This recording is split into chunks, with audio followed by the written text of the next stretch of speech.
FEMA यानी foreign exchange management act 1999।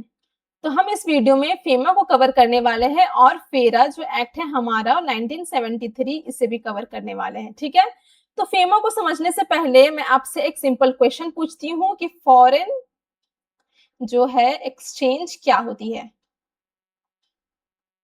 Foreign exchange किसे कहते हैं? तो फॉरेन एक्सचेंज में हमारा जो आ जाता है वो है डॉलर, पाउंड्स, यूरो, ये सब जो है वो फॉरेन एक्सचेंज में आ जाता है, यानी कि दूसरे कंट्री के जो करेंसीज है उससे हम फॉरेन एक्सचेंज कह सकते हैं। तो अब मान लीजिए कि इंडिया को किसी फॉरेन कंट्री के साथ ट्रेड करना है। यहाँ पे एग्जांपल देख लेते हैं कि इंडिया को जो है यूएसए के साथ ट्रेड करना है। ठीक है, यानी कि इंडिया यूएसए को गुड्स जो है वो एक्सपोर्ट कर रहा है। ठीक है, तो पेमेंट जो है वो डॉलर में मिलेगा, यानी कि यूएसए जो इंडिया को पेमेंट देगा वो डॉलर में देगा। तो यहाँ पे क्वेश्चन ये अराइज होता है कि फॉरेन जो करेंसीज है हमारी, फॉरेन की जो भी करेंसी है उसको मैनेजमेंट कौन करेगा। और एक और क्वेश्चन यहाँ पे ये अराइज होती है कि हमारा जो इंटरनेशनल पेमेंट है, इंटरनेशनल पेमेंट जो भी हम करते हैं उसको फैसिलिटेट कौन करेगा। और यहाँ पे एक और क्वेश्चन ये भी आता है कि फॉरेन एक्सचेंज जो हमारा मार्केट है उसको प्रॉपरली डेवलप कौन करेगा। इन सब का जो है वन सोल्यूशन लेकर के आता है आपका कौन, फेमा, यानी कि फेमा एक्ट 1999। तो आज हम इसे ही कवर करने वाले हैं। तो hello everyone, my name is शिफा शाहीन और हमारा एम है टू सिंप्लीफाइंग कॉमर्स। और आज के इस पावर पैक सेशन में हम कंप्लीट करने वाले हैं अपना फेमा एक्ट 1999 को, जो कि आपके बीकॉम, एमकॉम और यूजीसी नेट के लिए बहुत ज्यादा इंपॉर्टेंट है। तो चलिए हम स्टार्ट करते हैं इसका लीगल डिफिनेशंस के साथ कि फेमा कहता क्या है। तो देखिए, FEMA act 1999 is a law enacted to consolidate and amend the law relating to foreign exchange with the objective of, यानी कि फेमा एक्ट जो 1999 है वो लॉ इनेक्टेड हुआ है टू कंसोलिडेट। कंसोलिडेट मतलब क्या होता है कि अलग अलग रूल्स और लॉस को एक जगह ला करके कंबाइन किया है एंड अमेंड किया है। अमेंड बोले तो कि एग्जिस्टिंग जो भी पहले हमारा लॉ था, जैसे कि हम जान रहे हैं कि फेमा का आने से पहले हमारे पास एक और लॉ था जो कि था फेरा एक्ट 1973, और इसी को रिप्लेस करके हमारा जो है वो फेरा एक्ट 1999 बना है। तो अमेंड क्या हुआ, एग्जिस्टिंग लॉ में चेंजेस हुई, यानी कि फेमा में बहुत सारी चेंजेस सुधार करके हमारा जो है फेमा एक्ट बना है। और जो है ये किसके लिए बना है, फॉरेन एक्सचेंज के लिए बना है, यानी कि फॉरेन करेंसी और उससे रिलेटेड जितने भी ट्रांजैक्शन है उन सब से रिलेटेड जो है बात करता है कौन, हमारा फेमा। ठीक है, तो इसका कुछ ऑब्जेक्टिव है, ये कुछ ऑब्जेक्टिव के साथ आया है। तो पहला ऑब्जेक्टिव क्या है इसका, facilitate external trade and payment. External trade मतलब क्या होता है, तो देखिए एक्सटर्नल ट्रेड का मतलब होता है कि जब दो कंट्रीज आपस में जो है वो ट्रेड करती है, जैसे कि इंडिया जो है वो फॉरेन कंट्री के साथ ट्रेड करी है। तो फेमा का एम है कि इंटरनेशनल ट्रेड और पेमेंट जो है वो अननेसेसरी जो है वो डिफिकल्ट ना हो, ईज ऑफ डूइंग जो ट्रेड है हमारा वो बहुत ज्यादा डेवलप हो, प्रमोट हो। ठीक है, तो इसी का एम होता है क्या, फेमा का। उसके बाद मान लीजिए एक एग्जाम्पल हम देख लेते हैं यहाँ पे कि मान लीजिए कि इंडिया और यूएसए के बीच में जो है वो ट्रेड हो रहा है। यूएसए इंडिया को जो है वो मशीन जो है वो प्रोवाइड कर रहा है। ठीक है, और पेमेंट जो है डॉलर में करनी है इंडिया को। तो फेमा का फ्रेमवर्क ये इंश्योर करता है कि फॉरेन एक्सचेंज जो इन दोनों के बीच में हो रही है, फॉरेन एक्सचेंज, तो उसको जो है वो प्रॉपरली ट्रांजैक्शन हो, रूल्स और रेगुलेशंस के अकॉर्डिंग ही ये दोनों जो है ट्रांजैक्शन करे, ट्रेड करे। इन सब को इंश्योर कौन करता है, हमारा फेमा करता है। उसके बाद क्या बात करती है, promoting the orderly development and maintenance of the foreign exchange market in India, यानी कि फॉरेन एक्सचेंज का जो भी मार्केट है वो बहुत ज्यादा प्रॉपरली हो और जो है वो सिस्टमेटिकली हो और जो बहुत बहुत ही ज्यादा स्मूथली डेवलप हो, यानी कि फॉरेन करेंसी मार्केट में अननेसेसरी का किसी भी तरह का कोई रुकावट जो है वो ना हो, कोई भी दिक्कत ना हो, और ट्रांजैक्शन जो है वो प्रॉपरली रेगुलेट फ्रेमवर्क के अंडर हो। तो हम फेमा से ये समझते हैं कि अगर हमें एक वन लाइन इक्वेशन देखना है तो फेमा में हम ये ध्यान में रख सकते हैं अपने एग्जाम के लिए कि सबसे पहले इसमें तो ट्रेड होती है। ट्रेड होती है किसके बीच में, ट्रेड होती है दो कंट्रीज के बीच में ट्रेड होती है। ठीक है, यहाँ पे हम दो कंट्रीज के बीच में ट्रेड करते हैं, प्लस इसमें पेमेंट होती है। अब ट्रेड हो रही है तो फ्री में तो होगी नहीं, तो इसमें पेमेंट भी होती है। प्लस इसमें हम क्या देखते हैं, फॉरेन एक्सचेंज मार्केट, यानी कि यहाँ पे हम फॉरेन एक्सचेंज करते हैं, करेंसी का जो है एक्सचेंज होता है यहाँ पे, ठीक है। तो यही आप इक्वेशन याद रखिएगा, तो आपको एग्जाम में किसी तरह का भी कोई भी दिक्कत नहीं आएगा, ठीक है। आपको इजली समझ में आ जाएगा कि फेमा क्या होता है। तो यहाँ तक तो हमने समझ लिया। अब ये देखते हैं कि फेमा कौन से एक्ट में आता है, यानी कि आर्टिकल नंबर 42 में आता है हमारा ऑफ 1999। और ये इनएक्टेड कब हुआ, यानी कि पार्लियामेंट से ये कब पास हुआ, ये 29 दिसंबर 1999 को ये पार्लियामेंट के द्वारा जो है वो पास किया गया है। और इन फोर्स में ये जो है वो 1 जून 2000 से आया है, यानी कि जो अपना जो काम है, जो अपना रूल एंड रेगुलेशंस है वो 2000 से स्टार्ट किया है। तो आई होप इसका आपको डेफिनेशन, ऑब्जेक्टिव और सब कुछ बहुत अच्छे से क्लियर है अब तक। तो अब हम देखते हैं कि इवोल्यूशन ऑफ फीमा, यानी कि फीमा हमारे के पास कैसे आया। तो देखिए अचानक से तो आ नहीं गया, इसको बहुत लंबी जर्नी जो है वो है करनी पड़ी, कंट्रोल से लेकर के मैनेजमेंट तक की लंबी जर्नी तय करनी पड़ी, ठीक है। तो चलिए हम स्टार्ट करते हैं इसका। इमेजिन करिए कि इंडिया है, यहाँ पे अभी इसको नया नया बिल्कुल आजादी मिली है 1947 में, जब हमारा इंडिया जो है आजाद हुआ था, ठीक है। उस टाइम जो है इसको आजादी मिली। तो उस वक्त क्या था कि इंडिया के पास जो फॉरेन करेंसी जो थी उस टाइम, जो 1947 में इंडिया के पास जो फॉरेन करेंसी थी वो बहुत ज्यादा जो है वो लिमिटेड थी, ठीक है। बहुत लिमिटेड थी, जैसे कि पौंड और डॉलर जैसे फॉरेन करेंसी की बहुत जरूरत भी थी। क्यों जरूरत थी, क्योंकि मशीन जो है वो इंपोर्ट करने थे भाई, रॉ मटेरियल्स भी चाहिए था, टेक्नोलॉजी भी चाहिए था। क्यों चाहिए था, ताकि इंडिया को जो है वो ग्रो हो सके, ठीक है। लेकिन फॉरेन एक्सचेंज भी यहाँ पे लिमिटेड थी, तो ये भी केस था। तो अब गवर्नमेंट के सामने एक प्रॉब्लम आया कि जो फॉरेन करेंसी अभी थोड़ी बहुत हमारे पास है उसको कैसे बचाया जाए। और यहीं से स्टार्ट होता है हमारा इंडिया के फॉरेन एक्सचेंज जो कंट्रोल की स्टोरी। तो सबसे पहले इसमें रोल प्ले किया गया है हमारा जो है जवाहरलाल नेहरू जी का, जो कि 1947 से लेकर के 1964 तक के हमारे जो प्राइम मिनिस्टर रहे हैं, ठीक है। तो इन्होंने क्या कंट्रीब्यूट किया है, आइए ये समझते हैं। तो नेहरू जी के सामने एक सिचुएशन आई कि फॉरेन एक्सचेंज की क्या है, बहुत ज्यादा स्कैरसिटी है, बहुत ज्यादा शॉर्टेज है, ठीक है। तो गवर्नमेंट ने कहा कि भाई लोग जो फॉरेन करेंसी है उसको फ्रीली एक्सपेंड नहीं करो, उसको जो है वो टाइटली रेगुलेट कर दिया, यानी कि यहाँ पे स्ट्रिक्ट कंट्रोल कर दिए थे। क्या चीज का स्ट्रिक्ट कंट्रोल कर दिए थे, फॉरेन करेंसी का, यानी कि ज्यादा लोग जो है फॉरेन करेंसी मत यूज करो, क्योंकि हमारे पास बहुत शॉर्टेज है इसका। तो यहाँ पे गवर्नमेंट का कहना था कि पहले कंजर्व करो, उसके बाद फिर उसको यूज करो। तो यहाँ पे फोकस क्या था कि focus on conservation of foreign exchange, ठीक है।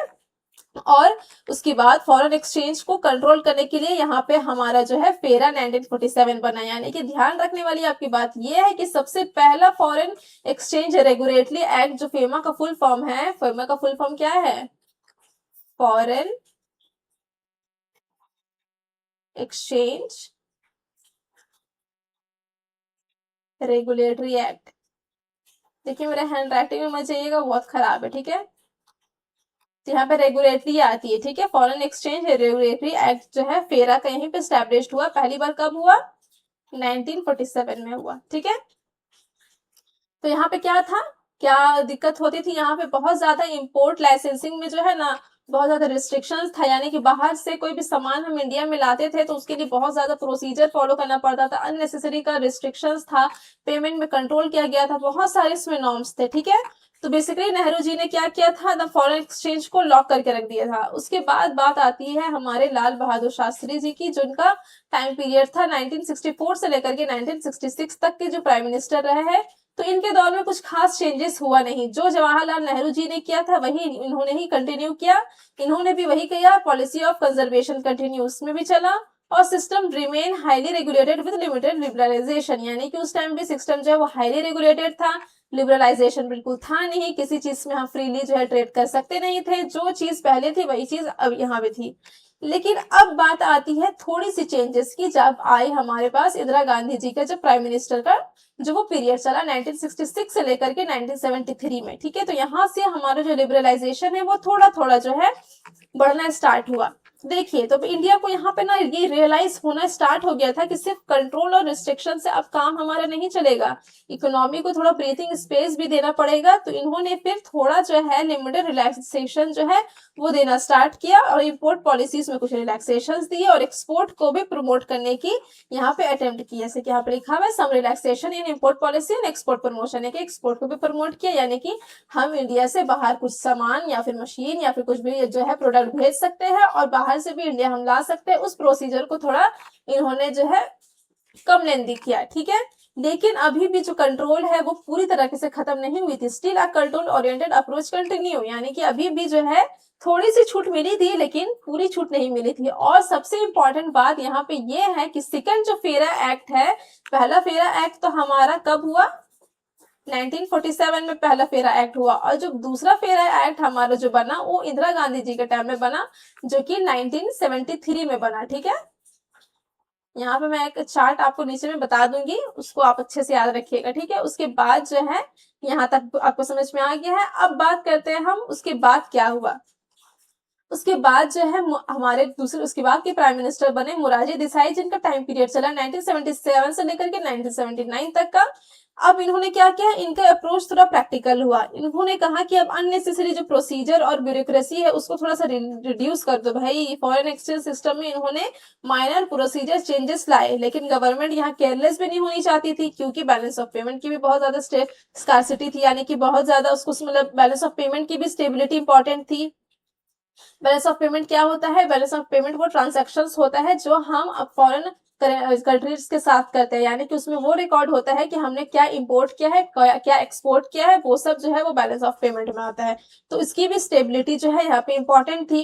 तो इन्होंने क्या कहा, इन्होंने इनका बेसिकली कहना था, इनका जो माइनर चेंजेस हुआ प्रोसीजर में और ब्यूरोक्रेसी में, और इनका जो मेजर कहना था कि रिफॉर्म करो लेकिन यहाँ पे स्टेबिलिटी भी मेंटेन करो, focus on remain on stability of balance of payment, ठीक है। क्योंकि हमें जो है अपना बैलेंस ऑफ पेमेंट भी स्टेबल रखना है। बैलेंस ऑफ पेमेंट कब स्टेबल होता है, जब हमारा एक्सपोर्ट जो है वो इम्पोर्ट के बराबर होता है, ठीक है।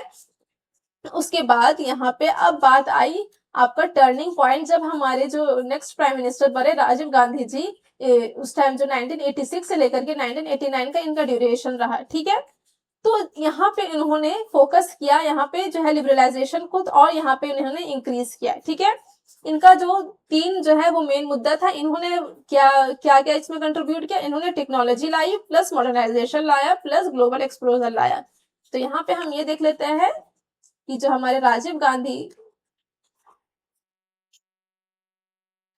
जी थे, जो हमारे प्राइम मिनिस्टर उस टाइम में रहे, उन्होंने क्या लाया, technology plus modernisation plus global exposure की यहाँ पे बात की गई, ठीक है। ग्लोबल जो एक्सप्लोजर है उसकी यहाँ पे उन्होंने बात की, यानी कि यहाँ पे क्या क्या और चीजें होने लगी, यहाँ पे होने लगी, यहाँ पे इजियर रूल फॉर ट्रैवलर, जो हम जो इंडिया से बाहर ट्रैवल करना चाहते हैं या फिर बाहर से इंडिया आना चाहते हैं ट्रैवल करने के लिए, उनके लिए रूल्स जो है वो इजी बनाई गई है। रेमिटेंस यहाँ पे हुआ, एंड टेक्नोलॉजी जो है वो इम्पोर्ट होने लगी, यानी कि बाहर से जो टेक्नोलॉजी है नई नई वो इंडिया में इम्पोर्ट होने लगी। इस वजह से इंडिया का जो है वो ग्रोथ धीरे धीरे होना स्टार्ट हो गया था। तो इन्होंने ही इंकरेज किया था फॉरेन इन्वेस्टमेंट को, और एक्सपोर्ट को यहाँ पे इन्होंने ही कॉम्पिटिटिवनेस दी थी, ठीक है। तो इनका इसमें अच्छा खासा कंट्रीब्यूशन रहा है। उसके बाद फिर अब बात आती है सबसे बड़े चेंजेस की, जो कि था 1991 में। और आप सबको पता है कि 1991 में क्या आया था, एलपीजी। एलपीजी क्यों आया था, क्योंकि इंडिया का उस टाइम जो इकोनॉमी की हालत बहुत ही ज्यादा खराब था। इंडिया की इकोनॉमी एक सीरियस क्राइसिस में फंस चुकी थी। हमारा जो बैलेंस ऑफ पेमेंट था वो बहुत ज्यादा क्राइसिस में था, बहुत ज्यादा उसको प्रॉब्लम फेस करनी पड़ रही थी। फॉरेन एक्सचेंज जो रिजर्व हमारे पास थे वो बहुत ज्यादा लो हो गए थे। अब गवर्नमेंट के पास बेसिकली जो है वो दो चॉइसेस बची थी। दो चॉइसेस क्या बची थी, या तो हम पूरा कंट्रोल ही कर ले, या फिर हम इसको रिफॉर्म करें, यानी कि हम इसको थोड़ा फ्रीडम दे, ठीक है। तो इन्होंने फिर चूज किया दूसरे पॉइंट को, जो था रिफॉर्म, ठीक है। तो इन्होंने रिफॉर्म को चूज किया, और यहीं पर जब पीवी नरसिम्हा राव जी उस टाइम प्राइम मिनिस्टर थे, और हमारे जो उस टाइम के फाइनेंस मिनिस्टर थे डॉक्टर मनमोहन सिंह, इन दोनों ने इस चीज के लिए बहुत ज्यादा कंट्रीब्यूशन दी, ठीक है।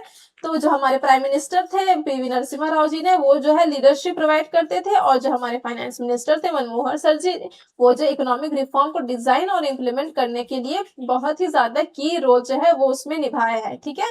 तो 1991 में रिफॉर्म हुआ कि रुपये के एक्सचेंज को एडजस्टमेंट किया गया, फॉरेन ट्रेड को जो है यहाँ पे लिबरलाइज किया गया। यहाँ पे देखिए लिबरलाइजेशन ऑफ फॉरेन ट्रेड हुआ है और इन्वेस्टमेंट एंड पेमेंट्स को भी यहाँ पे इंकरेज किया गया है। इंपोर्ट पे जो लाइसेंसिंग बहुत ज्यादा लगती थी उसका जो है उसको बहुत रिड्यूस किया गया। फॉरेन जो इन्वेस्टमेंट को इंकरेज किया गया और एक्सपोर्ट के लिए प्रमोशन किया गया कि एक्सपोर्ट ज्यादा से ज्यादा एक्सपोर्ट करो और फॉरेन एक्सचेंज सिस्टम को ग्रेजुअली जो है लिबरलाइज करना स्टार्ट हो गया यहाँ पे। ठीक है, तो यहीं से हमारा जो है फॉरेन एक्सचेंज का जो है टर्निंग पॉइंट आया। कंट्रोल से मैनेजमेंट की तरफ इन्होंने ही कहा कि चलो भाई अब कंट्रोल को हटाओ, जितना कंट्रोल होना था हो गया, बहुत ज्यादा दिक्कत भी उससे हमने फेस कर ली, अब चलो हम मैनेज की तरफ। उसके बाद हमारा सबसे मेन रोल यहाँ पे आता है जब हमारे प्राइम मिनिस्टर बने अटल बिहारी वाजपेयी जी, जो कि 1997 में थे। ठीक है, प्राइम मिनिस्टर, और उन्हीं के टाइम में जो है वो फेमा बना हमारा 1999। ठीक है, तो आपको ये फेमा का डेट याद रखना है, आपसे एग्जाम में हमेशा पूछे गया है इसका डेट। ठीक है, तो इन्होंने ये कहा है कि चलो भाई अब कंट्रोल से मैनेजमेंट की तरफ हम लोग अपना कंट्री को जो है लेकर के चलना पड़ेगा। ठीक है, और इन्होंने ही फेरा को रिप्लेस किया फेमा में। अब क्वेश्चन यहाँ पे आपके दिमाग में सबसे पहले टैकल ये करना चाहिए कि फेरा को रिप्लेस क्यों किया, क्यों नहीं फेरा का ही एक्ट 1999 बना दिया। तो यहाँ पे रिप्लेस इसलिए नहीं किया क्योंकि फेरा में बहुत ही ज्यादा अननेसेसरी रूल्स और रेगुलेशंस थे जो कि उसको चेंज करना बहुत मुश्किल हो रहा था, इसीलिए इन्होंने डायरेक्ट जो है एक्ट ही चेंज कर दिया। और यहाँ पे देख सकते हैं कि फेरा में जो है उसका वर्ड में ही आर छुपा है, आर से यानी कि रेगुलेटरी था, और फेमा में एम छुपा है जिसका मतलब ही मैनेजमेंट था, यानी कि मैनेज करके चलना था। ठीक है, तो इसका यही मेन रोल था। और ये तो जो है लागू कब से हुआ, फेमा एक्ट तो बना 99 में, लेकिन अपना काम जो है वो 1 जून 2000 से स्टार्ट किया। ठीक है, इसका ऑब्जेक्टिव क्या था, objective shifted to facilitate external trade and payment, यानी कि एक एक्सटर्नल जो ट्रेड होता है उस पर ये फोकस किया। और किस पे फोकस किया, जो हमारा पेमेंट होता है, एक्सटर्नल ट्रेड मतलब जो कि हम बाहरी कंट्री के साथ जो हमारा ट्रेड होता है उसको कहते हैं। ठीक है, तो कहाँ पे चला गया हमारा country, move control to management approach जो है यहीं पे आया। तो आई होप आपको बहुत अच्छे से क्लियर है कि हमारा जर्नी कैसे कैसे तय हुआ कंट्रोल से लेकर के मैनेजमेंट तक में, और कौन कौन से प्राइम मिनिस्टर ने क्या क्या जो है वो कंट्रीब्यूट किया। तो यहाँ पे हम वन लाइन में अगर समझे तो जवाहरलाल नेहरू ने बहुत ज्यादा स्ट्रिक्ट पॉलिसी वहां पे अपनाई, फिर धीरे धीरे करके जो है प्राइम मिनिस्टर चेंज होते रहे और धीरे धीरे करके रिफॉर्म्स होती रही, हमारा जो इकोनॉमिक है वो लिबरलाइज होने लगा। और सबसे ज्यादा लिबरलाइज कब हुआ, जब हमारे प्राइम मिनिस्टर नरसिम्हा राव जी बने, और उसी टाइम हमारा फेमा जो है वो 1999 बना। उसके बाद फिर अटल बिहारी वाजपेयी जो है वो फेमा को 1999 जो है वो उनको उस टाइम जो है वो इन्फोर्स में आए, और इसी तरह हमारा जो इंडिया है वो शिफ्ट हुआ कंट्रोल से मैनेजमेंट की तरफ। तो आई होप ये आपको बहुत अच्छे से क्लियर है। एक क्विक मैं आपको यहाँ पे चार्ट बना के दे देती हूँ कि क्या क्या हुआ है। ठीक है, तो देखिए सबसे पहला फेरा कब बना, सबसे पहला फेरा बना हमारा आजादी के टाइम में 1947, किन्होंने बनाया, जवाहरलाल नेहरू जी ने। दोबारा फेरा कब हमारा बना, दोबारा फेरा एक्ट हमारा कब चेंज हुआ, 1973 में। किसके द्वारा चेंज हुआ, हमारे इंदिरा गांधी जी जो प्राइम मिनिस्टर थे उस टाइम में। उसके बाद जो है फेरा को कंप्लीटली हटा करके फेमा बना, कब बना, 1999 में, जब हमारे प्राइम मिनिस्टर थे अटल बिहारी वाजपेयी जी। ठीक है, तो आई होप इसका आपको फ्लो चार्ट अच्छे से आपको याद रखना है, बहुत इंपॉर्टेंट है, हमसे हमेशा एग्जाम में इसका डेट जो है वो पूछ लिए जाते हैं। तो आई होप अच्छे से आपको ये क्लियर है। चलते हैं अब हम आगे के वीडियो में। अब देख लेते हैं हम डिफरेंस क्या है फेरा 1973 में और फेमा 1999 में। तो देखिए सबसे पहले तो यहाँ पे इसका नाम में ही डिफरेंट है, यहाँ की फॉरेन एक्सचेंज रेगुलेशन यानी कि रेगुलेटरी यहाँ पे की बात हो रही थी, और फेमा में जो है वो मैनेजमेंट की बात हो रही है। ठीक है, तो देखिए फेरा और फेमा दोनों जो है फॉरेन एक्सचेंज से रिलेटेड लॉ है, लेकिन दोनों की थिंकिंग जो है वो कम्प्लीटली डिफरेंट थी। तो 1973 वाले फेमा में क्या क्या बात हुई थी वो हम देख लेते हैं। तो इसमें तो क्या था कि कंट्रोल ज्यादा था, यानी कि फॉरेन एक्सचेंज को स्ट्रिक्टली रेगुलेट और कंट्रोल किया जाता था, इसीलिए इसका सबसे पहले पॉइंट आता है कि कंट्रोल ओरिएंटेड, यानी कि गवर्नमेंट का जो अप्रोच था वो कंट्रोल बेस्ड था। ठीक है, उसके बाद आता है आपका कंजर्वेशन ऑफ फॉरेक्स, यानी कि फॉरेन एक्सचेंज को कंजर्व करना या फिर प्रिजर्व करके रखना ज्यादा इंपॉर्टेंट था। अगर सिंपल में समझे तो फॉरेन करेंसी उस टाइम तो हमारी लिमिटेड थी, जैसे कि मैंने आपको बताया, इसीलिए बहुत ज्यादा केयरफुली उसको कंट्रोल करने का उस टाइम जो था लॉ था। ठीक है, उसके बाद आता है रिस्ट्रिक्टिव। रिस्ट्रिक्टिव मतलब रूल्स जो है वो कंपैरेटिवली रिस्ट्रिक्टिव थे एज कम्पेयर टू फेमा, यानी कि फेमा में जो है वो ज्यादा जो है फ्लेक्सिबिलिटी देखी गई थी, लेकिन फेरा में जो है वो बहुत ज्यादा रिस्ट्रिक्टिव था। हम इंपोर्ट अच्छे से नहीं कर पाते थे, एक्सपोर्ट नहीं कर पाते थे, हमारा जो ट्रांजैक्शन था फॉरेन एक्सचेंज में उसमें दिक्कत आती थी।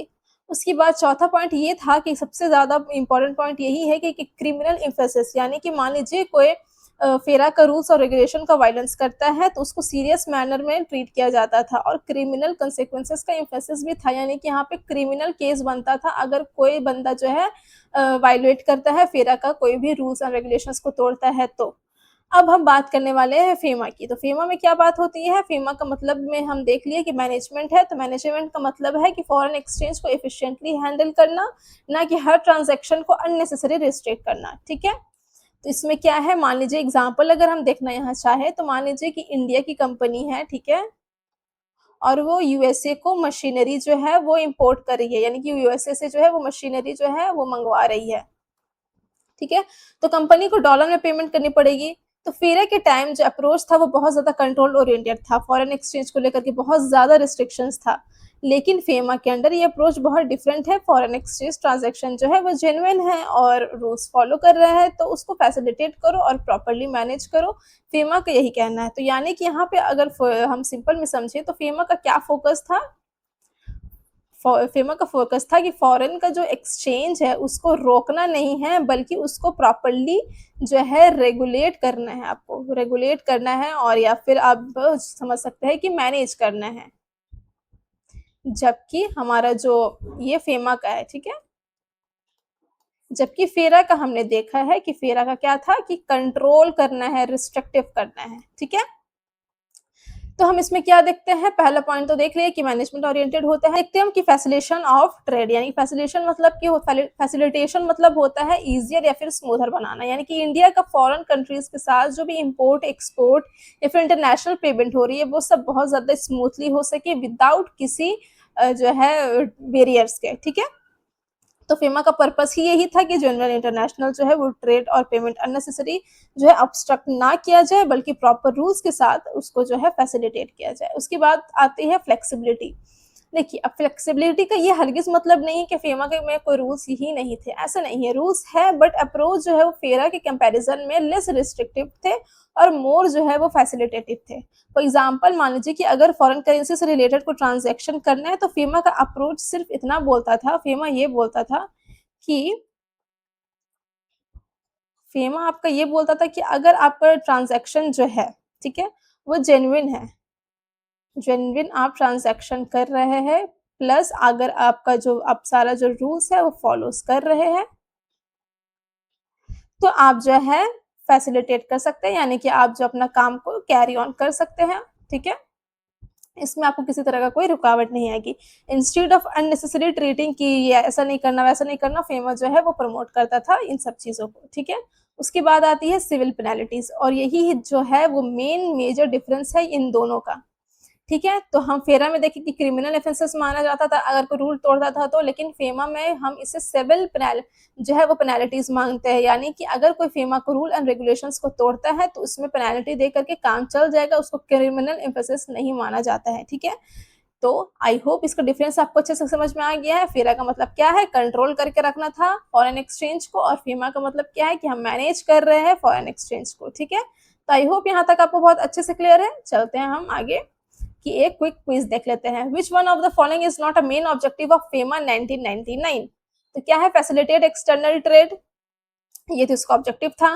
कंजर्व फॉरेन एक्सचेंज, नहीं ऐसा नहीं था, ये तो फेरा का ऑब्जेक्टिव था ना कि फॉरेन एक्सचेंज को कंजर्व करके रखना है, बचा करके रखना है, या ना कि फेमा का था।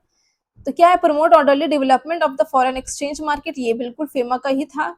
और फैसिलिटेट इंटरनेशनल पेमेंट जो है वो भी फेमा का ही था, यानी कि यहाँ पे हम ध्यान में ये रखेंगे कि ट्रेड हो रही है, पेमेंट हो रही है और फॉरेन एक्सचेंज मार्केट हो रही है, इसका मतलब यहाँ पे हम फेमा की बात कर रहे हैं। ठीक है, तो आई होप यहाँ तक आपको किसी तरह का कोई दिक्कत नहीं। तो चलिए हम देखते हैं कि सेक्शन 1 हमें क्या कहता है, एक्सटेंट एंड एप्लीकेबिलिटी, यानी कि फेमा जो है वो कहाँ कहाँ एप्लीकेबल होता है।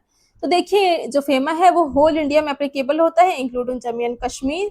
ये तो पहला पॉइंट आपका हो गया। दूसरा बात करता है आपका applies to branches offices outside India owned और control by a person resident in India, यानी कि मान लीजिए कोई पर्सन है जो कि रेसिडेंट ऑफ इंडिया है और उसके जो ब्रांच या फिर ऑफिस है वो आउटसाइड ऑफ इंडिया भी जो है वो स्टैब्लिश्ड है, तो उस पर भी जो फेमा का एक्ट है वो लागू होगा इसमें। ठीक है, जैसे कि यहाँ पर एग्जांपल दिया हुआ है कि इंडियन का बिजनेसमैन है जो कि इंडिया में रह रहा है और उसका ब्रांच जो है वो दुबई में है, तो इस पर भी जो है वो फेमा एक्ट लागू होगा। क्यों? क्योंकि ये रेसिडेंट ऑफ इंडिया है। ठीक है, तीसरा पॉइंट क्या है? Also applies to certain contravention committed outside India. तो कॉन्ट्रावेंशन का मतलब सबसे पहले ये होते हैं कि फीमा के किसी रूल्स या फिर रेगुलेशन को, प्रोविजन को जो है वो वायलेट करना या फिर तोड़ना।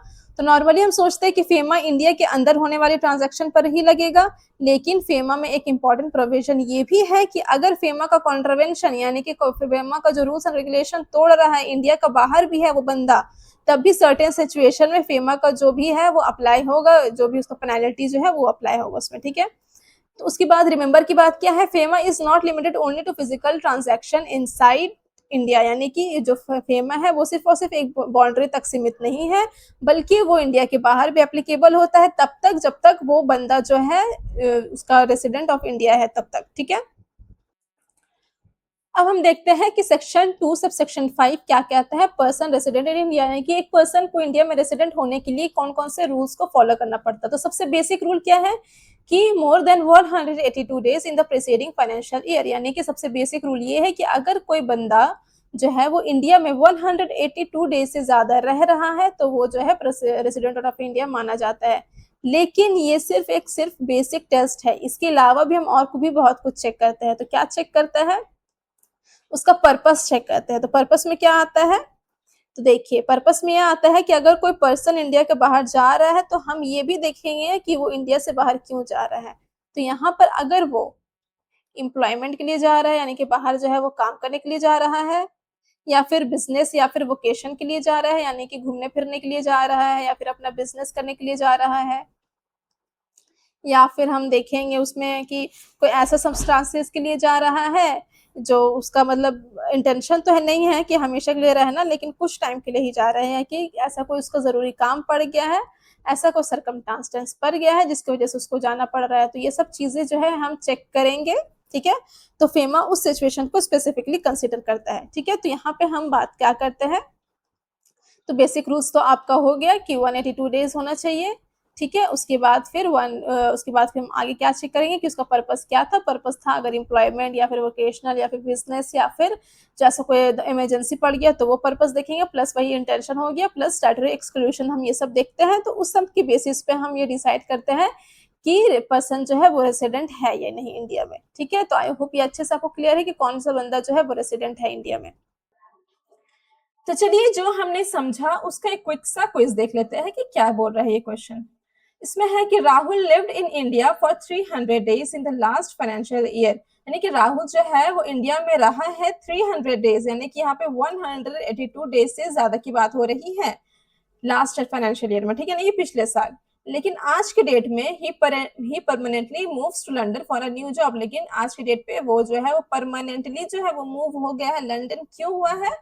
क्या इंटेंशन है उसका? न्यू जॉब के लिए, यानी कि वो वापस आने के नियत से नहीं गया है। तो under FEMA he is a resident in India और नॉट? तो चलिए बताइए, फेमा के अंदर ये रेसिडेंट होगा या नहीं? तो नहीं, ये फेमा के अंदर रेसिडेंट नहीं होगा। He is excluded because he move for employment outside India, यानी कि वो फेमा के अंदर किस लिए नहीं आएगा? क्योंकि ये वो परमानेंटली गया है एम्प्लॉयमेंट के लिए आउटसाइड इंडिया के लिए। ठीक है, जबकि उसने 182 डेज जो है लास्ट ईयर का जो है वो फुलफिल कर लिया था, लेकिन फिर भी हमने ये पढ़ा है कि 182 डेज सिर्फ देखना हमारे लिए काम नहीं चलेगा, उसके अलावा हमें पर्पस इंटेंशन भी देखना है। तो यहाँ पे लिखा हुआ है कि इंटेंशन मैटर्स मोर। ठीक है, तो आई होप इसका जो आपका कंफ्यूजन अगर थोड़ा सा भी होगा तो इसकी वजह से आपको क्लियर हो गया होगा। अब हम देख लेते हैं कि करंट और कैपिटल अकाउंट में क्या डिफरेंस होती है। तो देखिए, अब फेमा में क्या है ना कि फॉरेन एक्सचेंज ट्रांजैक्शन को ब्रॉडली जो है वो 2 कैटेगरीज में डिवाइड किया हुआ है। एक आता है करंट अकाउंट, दूसरा आता है आपका कैपिटल अकाउंट। ठीक है, तो दोनों में फॉरेन कंट्री के साथ मनी का जो है वो ट्रांजैक्शन तो होता है, लेकिन डिफरेंस ये है कि ट्रांजैक्शन का जो पर्पस है और उसका जो इफेक्ट है वो अलग होता है। तो चलिए देखते हैं कि करंट अकाउंट में क्या आता है।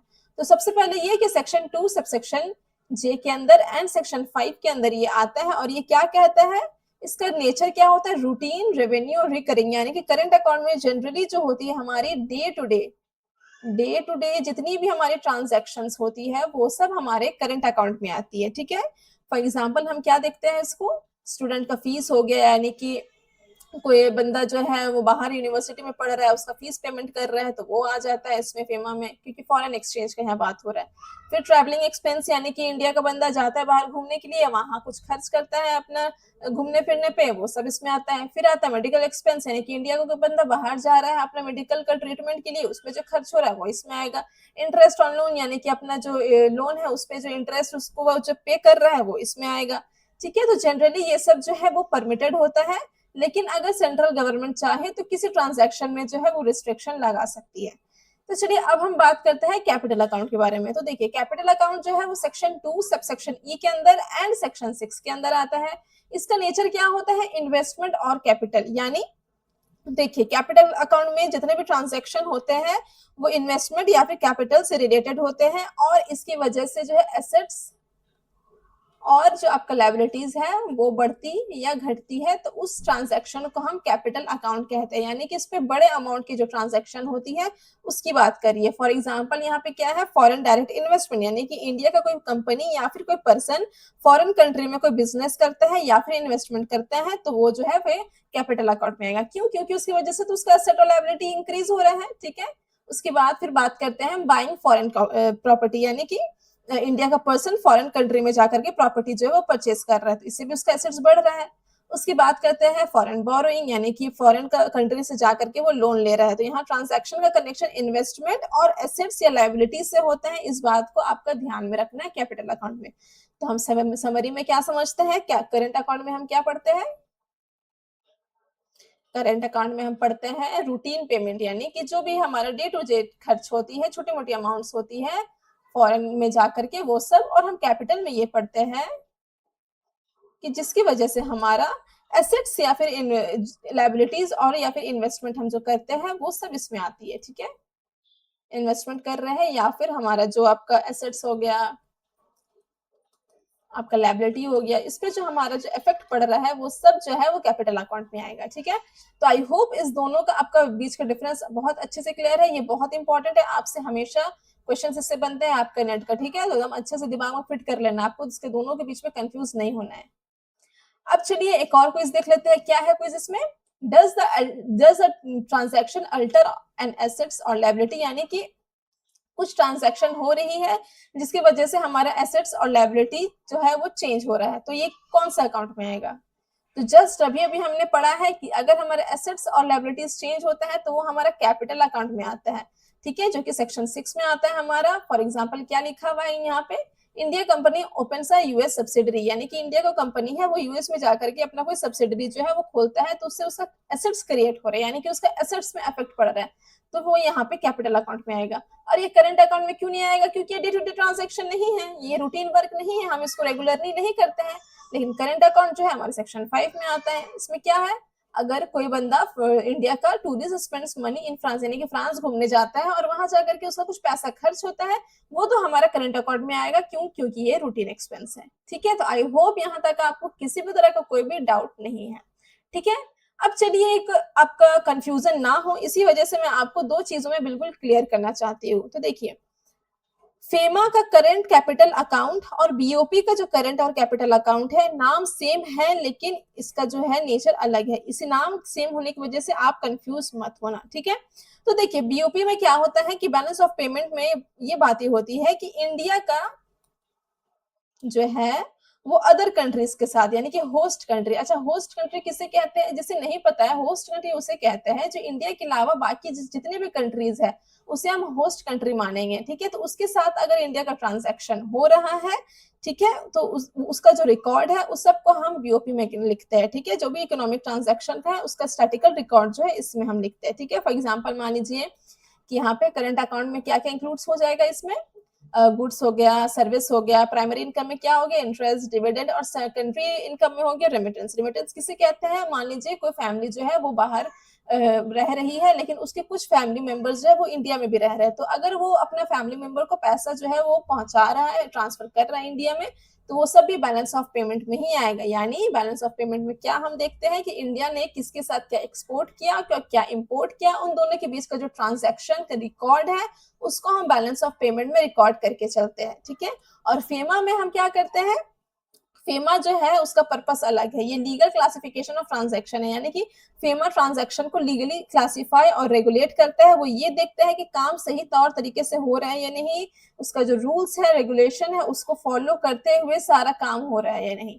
ठीक है, तो यहाँ पे लिखा हुआ भी आपको, don't confuse FEMA's capital account and legal definition with BOP statistic. ठीक है, तो capital and financial account they are related but not identical, यानी कि दोनों एक दूसरे से मिलते जुलते तो हैं लेकिन बिल्कुल एक जैसे नहीं है।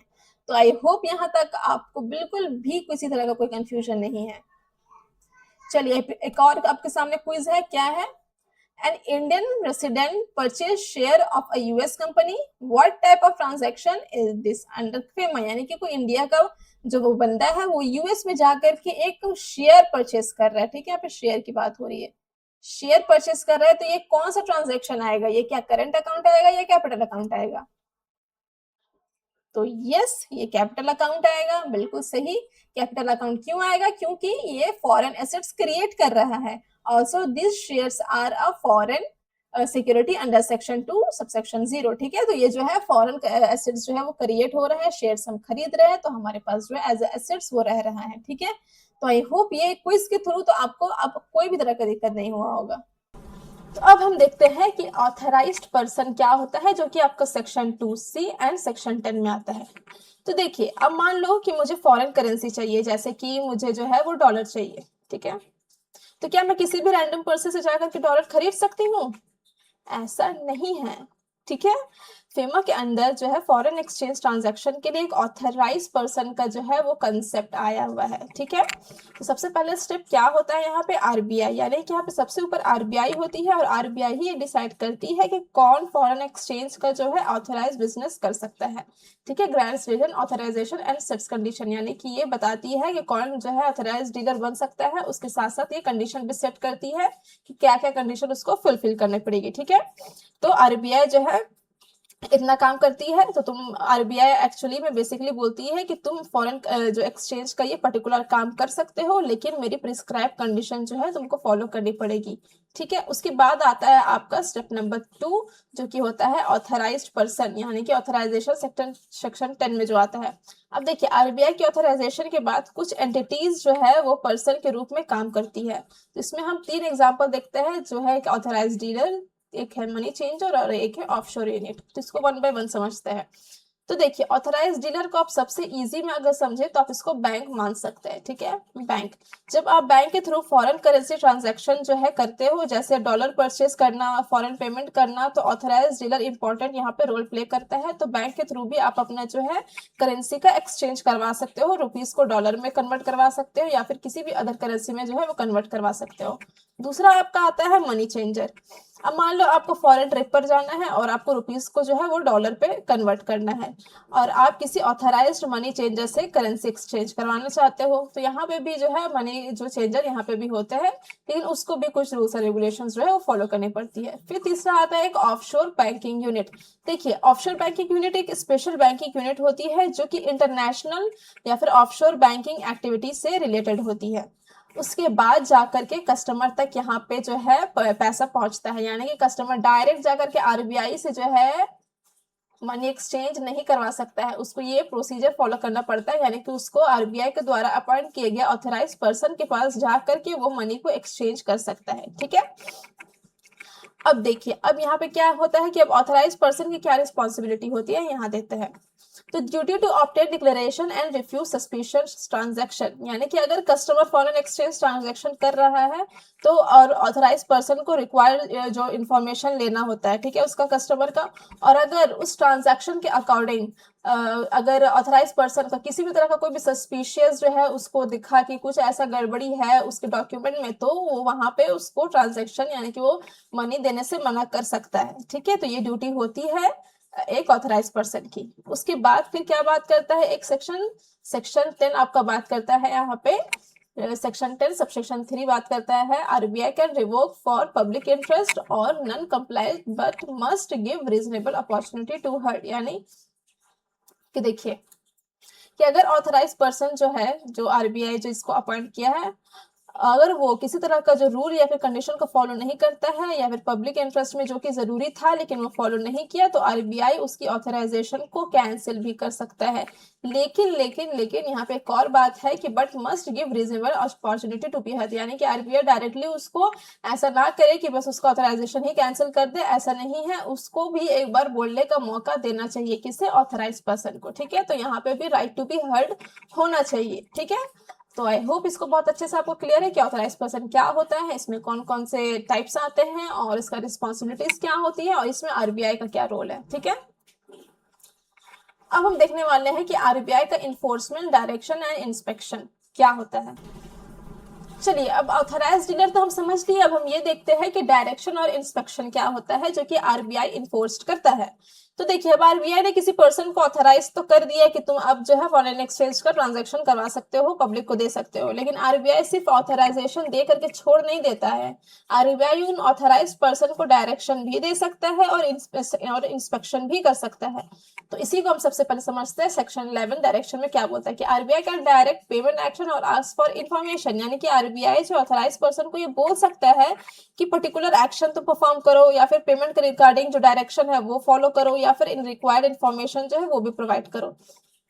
और अगर मान लो सपोज कोई जो ऑथराइज डीलर है वो फेमा का जो भी रिक्वायरमेंट है, फेमा का जो भी रिक्वायरमेंट है उसको फुलफिल नहीं करता है, तो उसको जो है वो पेनाल्टी लगती है। कितनी पेनाल्टी लगती है? ₹10,000 की।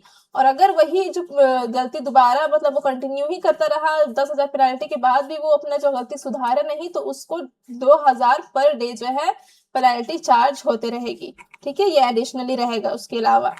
तो यहाँ पे हम क्या समझते हैं, सेक्शन 11 को याद रखने का तरीका कि आरबीआई का डायरेक्शन क्या होता है। ठीक है, अब हम देखते हैं कि सेक्शन 12 में इंस्पेक्शन में क्या क्या आता है। तो देखिए, डायरेक्शन देना तो एक अलग सी चीज हो गई, लेकिन आरबीआई को ये चेक भी करना है कि ऑथराइज पर्सन जो है एक्चुअली वो रूल्स को फॉलो कर रहा है या नहीं। जैसे कि RBI can inspect books, account and document, यानी कि आरबीआई जो है वो बुक्स को चेक कर सकता है, अकाउंट को चेक कर सकता है और डॉक्यूमेंट इंस्पेक्ट भी कर सकता है, यानी कि डॉक्यूमेंट को भी चेक कर सकता है जो जो ऑथराइज डीलर ने अपना रिकॉर्ड किया हुआ है। ठीक है, तो इसका पर्पस क्या होता है? वेरीफाई इन्फॉर्मेशन, इंश्योर कंप्लायंस, यानी कि इसका आरबीआई का ऐसा करने का पर्पस ये होता है ताकि वो इन्फॉर्मेशन को वेरीफाई कर सके कि और जो इन्फॉर्मेशन है वो ऑथेंटिक है या नहीं, वो सारे कंप्लायंस को फॉलो कर रहे हैं या नहीं। और यहाँ पे ड्यूटी क्या है? AP must produce document with in directed time, यानी कि ऑथराइज जो पर्सन है आरबीआई के डायरेक्शन के अकॉर्डिंग जो है रिक्वायर्ड डॉक्यूमेंट जो है वो टाइम पर उसको प्रोवाइड करे। ठीक है, तो यही होता है डायरेक्शन और इंस्पेक्शन का बीच का डिफरेंस, और ये क्या क्या कहता है, आई होप आपको बहुत अच्छे से क्लियर है। तो चलिए एक क्विक सा क्विज कर लेते हैं। An authorise dealer fails to file a return directed by the RBI under section 11, what is the base penalty? तो यहाँ पे ऑथराइज जो डीलर है अगर वो फाइल जो है रिटर्न फाइल आरबीआई के जो डायरेक्टर के द्वारा वो जो है उसको नहीं फाइल करता है, तो उसका क्या पेनल्टी लगती है? तो अभी हमने पढ़ा है कि 10,000 रुपया उसका लगता है and 2,000 per day if keep Fehling, यानी कि अगर वो जो उसका गलती है वो कंटिन्यू चलता रहा तो जो है 2,000 पर डे तक का चलता रहेगा। Don't confuse with section 13 penalties. अच्छा हाँ, यहाँ पे आप सेक्शन 13 वाला पेनल्टीज से सेक्शन 11 का पेनल्टी से कंफ्यूज मत होइएगा। ठीक है, तो अब सेक्शन 13 क्या बोलता है ये हम अब देखने वाले हैं। तो सेक्शन 13 क्या होता है? General penalties the formula. तो देखिए सपोज करिए कि एक पर्सन ने फेमा का जो रूल है उसको वायलेट किया। ठीक है, फेमा का जो रूल है उसको वायलेट कर दिया। ठीक है, अब सिर्फ ये बोल देना कि मुझसे भाई रूल जो है वायलेट हो गया है, तो ये क्या इनफ होगा? ऐसा नहीं है। लॉ बोलेगा वायलेशन, अगर तुमसे वायलेशन हुआ है तो पेनाल्टी भी तुमको देनी होगी। अब बात आती है कि हम पेनाल्टी कितना चार्ज करेगी, आरबीआई कितना पेनाल्टी चार्ज करेगी।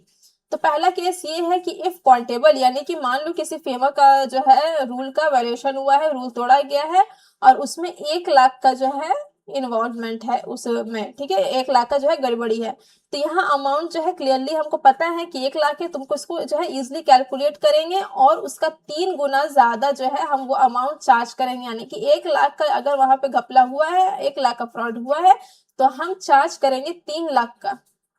ठीक है, यहाँ पे हम 3,00,000 उससे पेनल्टी चार्ज करेंगे। किससे चार्ज करेंगे? जो पर्सन ये रूल को वायलेट करता है फेमा का। ठीक है, दूसरा केस ये आता है नॉट क्वांटिफाइबल, यानी कि अब ऐसा जो है अमाउंट है जिसमें ऐसा रूल वायलेशन हुआ है जिसमें जो एग्जैक्ट अमाउंट है वो अभी हम लोग के पास नहीं है या फिर हम उसको कैलकुलेट नहीं कर सकते, मॉनेटरी अमाउंट हमें पता ही नहीं है, तो उस केस में पेनल्टी जो है वो अप टू 2 लाख तक का लग सकता है, ठीक है।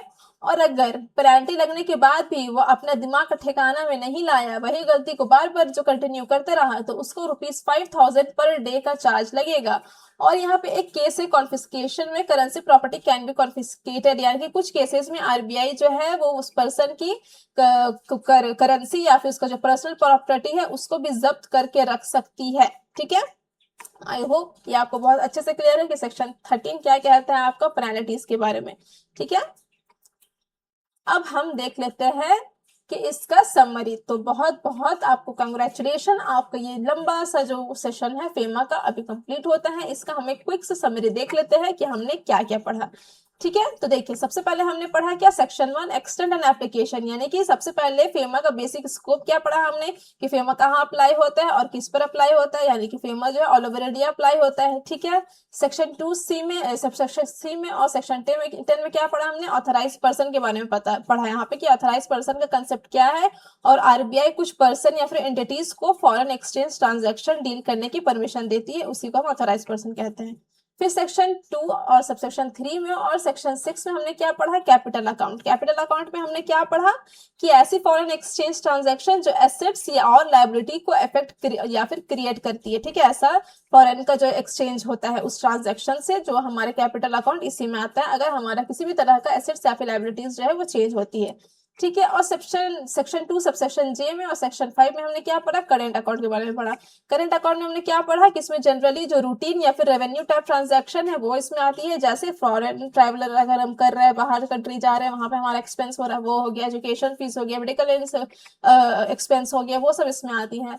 फिर सेक्शन 2 सबसेक्शन ओ में हमने क्या पढ़ा, फॉरेन सिक्योरिटी के बारे में पढ़ा, यानी कि फॉरेन सिक्योरिटी यानी कि इंडिया के बाहर की सिक्योरिटी, जैसे फॉरेन कंपनी का शेयर या फिर सिक्योरिटी जो है उसके बारे में हमने पढ़ा है इसमें। जैसे फॉर एग्जांपल कि इंडिया का कोई रेसिडेंट है और यूएस कंपनी के शेयर्स को परचेज करता है, तो इसे हम जो है फॉरेन सिक्योरिटी में मानते हैं, इसका अलग से सेक्शन हमने पढ़ा है। उसके बाद है सेक्शन 2 सबसेक्शन 5 कि रेसिडेंट इन इंडिया, यानी कि यहाँ फेमा के पर्पज से रेसिडेंट इन इंडिया का मीनिंग क्या दिया हुआ है वो हमने पढ़ा है, ठीक है, कि किसको हम सिटीजन मानते हैं, वो 182 डेज वाला केस हमने इसमें पढ़ा है।